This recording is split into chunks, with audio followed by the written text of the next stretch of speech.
CBI यानी केंद्रीय जांच ब्यूरो की टीम ने आज भिलाई और रायपुर के लगभग 50 ठिकानों पर दबिश दी। पूर्व मुख्यमंत्री भूपेश बघेल के रायपुर तथा भिलाई के आवासों में सुबह 7 बजे के आसपास टीम पहुंच चुकी थी और ये माना जा रहा है कि महादेव सट्टा ऐप के संदर्भ में जो जानकारियां मिली हैं कि उसके संबंधित लोगों को सरकार का संरक्षण प्राप्त था और जो पैसा सट्टे के मामले में आया है, कमाया गया है, करीब 6,000 करोड़ रुपए के आसपास का है। इसका कुछ हिस्सा नेताओं के पास भी पहुंचा है और पुलिस के आला अफसरों के पास भी पहुंचा। आपको बता दें कि लगभग 17 लोगों के ऐसे लोग जो कि पूर्व मुख्यमंत्री भूपेश बघेल के काफी करीबी थे, उन सब के घरों में एक साथ दबिश दी गई। लगभग 50 ठिकानों पर जिन जिन लोगों के यहाँ दबिश दी गई उनमें पूर्व मुख्यमंत्री भूपेश बघेल के अलावा भिलाई के विधायक देवेंद्र यादव, उनकी पूर्व secretary Saumya Charsia, Krishna public school के संचालक निशांत त्रिपाठी के नाम शामिल हैं। इसके अलावा 4 IAS अफसरों के यहाँ भी दबिश दी गई है जो कि भूपेश बघेल के करीबी माने जाते रहे और इन IAS अफसरों में अभिषेक पल्लव, प्रशांत अग्रवाल, आरिफ शेख और आनंद छाबड़ा के नाम शामिल हैं। इनके अलावा 2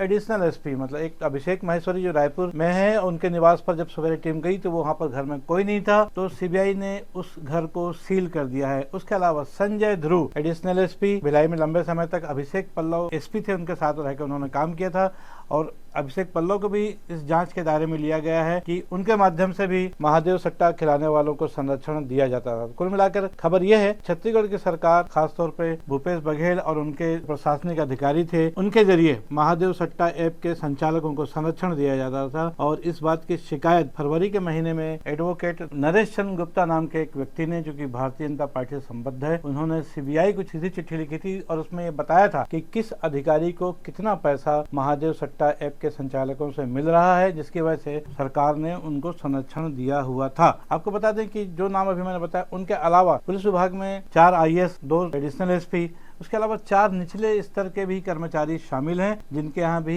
सीबीआई की टीम ने आज दबिश दी है। आपको बता दें कि ये पिछले 20 दिनों के अंदर ये दूसरा मामला है। इसके पहले 9 मार्च को ED की टीम ने भूपेश बघेल के निवास पर छापा मारा था और लगभग 11 घंटे की पूछताछ के बाद टीम वापस निकली थी और इस बार जो है सीबीआई की टीम ने अपनी पूरी तैयारी के साथ ये दबिश दी है। सुबह 7 बजे के आसपास सीबीआई की टीम पद्मनगर रायपुर स्थित दोनों आवासों पहुंची। वहां पर सीबीआई की टीम ने अपनी खोजबीन शुरुआत की। पहले उन्होंने वारंट दिखाया, उसके बाद वो घर के अंदर गए। पूर्व मुख्यमंत्री भूपेश बघेल, जिनको कि आज दिल्ली रवाना होना था, लेकिन उसके पहले सीबीआई की टीम वहां पर पहुंच गई और लगातार उनसे संबंधित जितने लोग थे उन सब के यहाँ छापे की कार्रवाई एक साथ शुरू हुई है। इस संदर्भ में कांग्रेस के प्रवक्ता सुशांत शुक्ला ने कहा कि भूपेश बघेल, जो कि ऑल इंडिया कांग्रेस कमेटी के राष्ट्रीय महासचिव बनाए जा चुके हैं, अगले कुछ दिनों में अहमदाबाद में कांग्रेस का एक बड़ा अधिवेशन होने वाला है, उस कमेटी में भी हैं वो और उनको आज दिल्ली जाना था क्योंकि पंजाब कांग्रेस के प्रभारी भी हैं भूपेश बघेल। तो कहीं न कहीं जो है ये डिस्टर्ब करने की नियत से इस किस्म की छापेमारी की जा रही है। आइए सुनते हैं सुशांत शुक्ला जो के प्रवक्ता हैं कांग्रेस के, उन्होंने क्या कुछ कहा।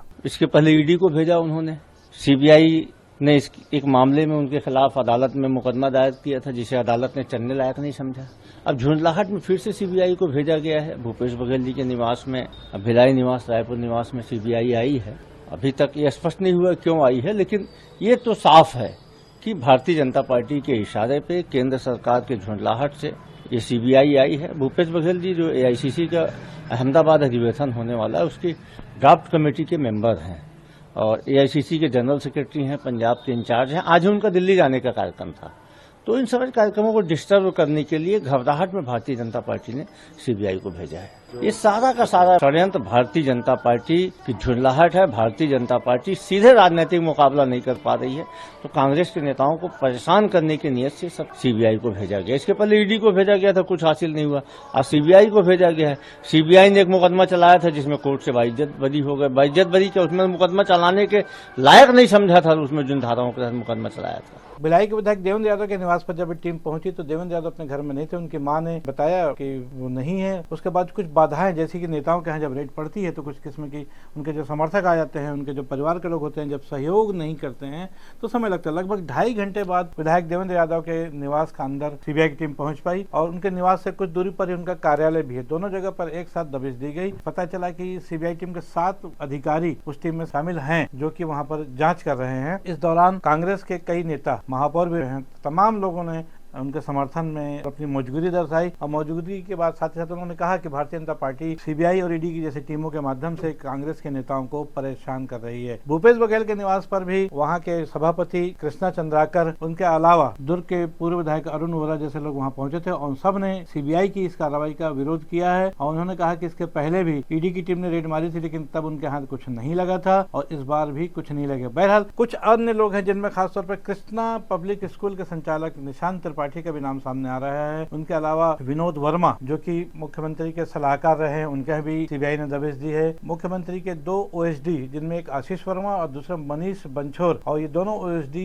पूरे 5 साल तक काफी सक्रिय रहे थे और तमाम किस्म के लेन देन का आरोप इनके माध्यम से हुआ है। ऐसा आरोप लगा है कि ये दोनों ओएसडी भी लेन देन में पूरी तरह शामिल रहते थे, किसको क्या देना है, किसको क्या लेना है। तो मनीष बंछोर और आशीष वर्मा के निवास पर भी सीबीआई की टीम पहुंची है और छापेमारी कर रही है। कुछ निचले स्तर के पुलिस वाले भी, जिनमें एक अमित दुबे नाम आ रहा है, एक सहदेव का नाम आया है, तो ये 3-4 नाम है पुलिस वाले जो कि सिपाही या हवलदार है, इनके यहाँ भी सीबीआई की टीम पहुंची है और खोजबीन की जा रही है। खबर ये भी कि ईडी की टीम जब पिछले बार 9 मार्च को भूपेश बघेल के निवास पर गए थे, उस समय भी कांग्रेस के कई अन्य नेता जिसमें राजन साहू और मुकेश चंद्राकर जैसे नाम शामिल थे, इनके निवास पर भी दबिश दी गई थी। खबर ऐसी कि कहीं न कहीं से कुछ ऐसे दस्तावेज मिले हैं जिनसे महादेव सट्टा ऐप के संदर्भ में कहीं कोई क्लू मिला हुआ है। आपको बता दें कि जब ईडी की टीम ने रेड की थी तब वो शराब घोटाला और जो कोयला घोटाला से संबंधित उस मामले को लेकर ईडी ने अपनी खोजबीन की थी। 11 घंटे तक खोजबीन हुई थी, लेकिन आज की जो कार्रवाई है वो स्पष्ट रूप से महादेव सट्टा ऐप के संचालकों को संरक्षण देने से संबंधित सबूत है, उनकी तलाश में या सबूतों के माध्यम से इसमें कितनी संलिप्तता पुलिस अधिकारियों की है या नेताओं की है, इसके लिए सीबीआई आज पूरी तरह से मुस्तैद है और काम कर रही है। तमाम चल रही गतिविधियों के बीच भारतीय जनता पार्टी की सरकार है जो कि छत्तीसगढ़ उप मुख्यमंत्री अरुण साव ने कहा है कि कांग्रेस की सरकार थी और उसके कार्यकाल में बहुत सारे घोटाले हुए हैं, जिसमें शराब घोटाला, कोयला घोटाला, महादेव ऐप, तमाम चीजें हैं। ये जो स्वतंत्र एजेंसियां हैं वो अपना काम कर रही हैं। यदि आपने कुछ नहीं किया है तो आपको सरकारी एजेंसियों को सहयोग करना चाहिए।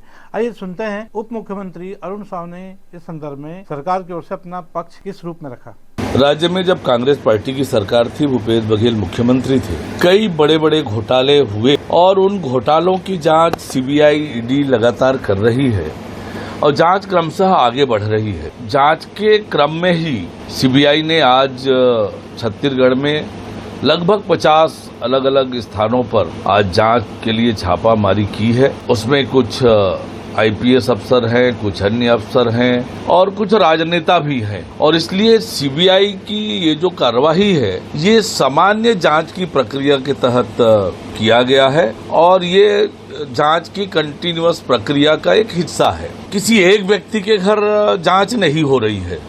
सीबीआई पहुंची है 50 अलग अलग ठिकानों पर, जिसमें कई अधिकारी हैं, कुछ एक राजनेता हैं और इसलिए इसको राजनीति से जोड़ना ये उचित नहीं है और कांग्रेस जब भी इस तरह की कोई कार्यवाही होती है उसको राजनीति से ही जोड़ती है।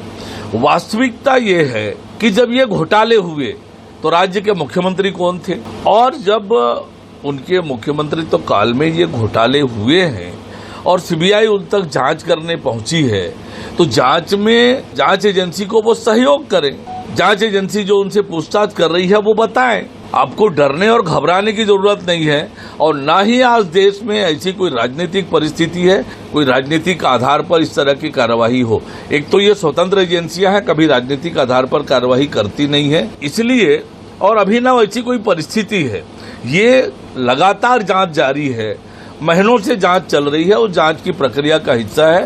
राजनीति का कोई आरोप लगाना है उचित नहीं। सुबह से ही काफी बड़ी संख्या में सुरक्षा बल भी थे, क्योंकि पिछले बार कांग्रेस के कई नेताओं ने वहां पर एक अजीब गरीब स्थिति पैदा कर दी थी। पदम नगर स्थित उनके निवास पर, पूर्व मुख्यमंत्री का जो निवास है, और जब ईडी की टीम वहां से निकल रही थी तो कुछ लोगों ने पत्थरबाजी भी कर रहे थे, जिसलिए एक गाड़ी के कांच के शीशे भी टूट गए थे, जिसके बाद गाड़ी के ड्राइवर ने भिलाई थाने में जाकर एक FIR भी करवाई थी। लेकिन इस बार ऐसी कोई स्थिति न पैदा हो, इसके लिए पूरी मुस्तैदी के साथ सीबीआई की टीम पहुंची है। सभी जगह जहां जहां भी दबिश दी गई है वहां पर नेताओं के घर से काफी दूर बैरिकेड लगा दिए गए, लोगों को बाहर ही रोक दिया गया है। उसके अलावा फिर बाद में तलाशियां चल रही हैं। बहरहाल अभिषेक पल्लव जो कि दुर्ग में SP रहे हुए हैं, बहुत ही बहुचर्चित रहे हैं। उनके एक अलग अंदाज था किसी भी क्राइम को फाइंड आउट करने का, वो वीडियो बहुत वायरल करते रहते, उनकी एक अलग पहचान बन चुकी थी। उनका नाम भी इस मामले में आ चुका है। नरेश चंद्र गुप्ता जो कि अधिवक्ता, उन्होंने बाकायदा अपनी जो शिकायत में लिखा था कि किस अधिकारी को या किस पुलिस वाले को या किस नेता को कितना पैसा दिया था, तो उन्होंने अपनी चिट्ठी में लिखा हुआ है। और उस शिकायत खास तौर पर नरेश चंद्र गुप्ता जो अधिवक्ता है और कार्यालय के प्रभारी हैं रायपुर के, उन्होंने सीबीआई को सीधा दिल्ली में चिट्ठी लिखी थी और उस कार्रवाई का एक बहुत बड़ा आधार वो भी है। देखते हैं देर शाम जब सीबीआई की कार्रवाई पूरी हो पाती है या नहीं, पहला सवाल तो यह है। और उसके बाद आज की पूरी तलाशी चल रही है जो 50 ठिकानों पर, उससे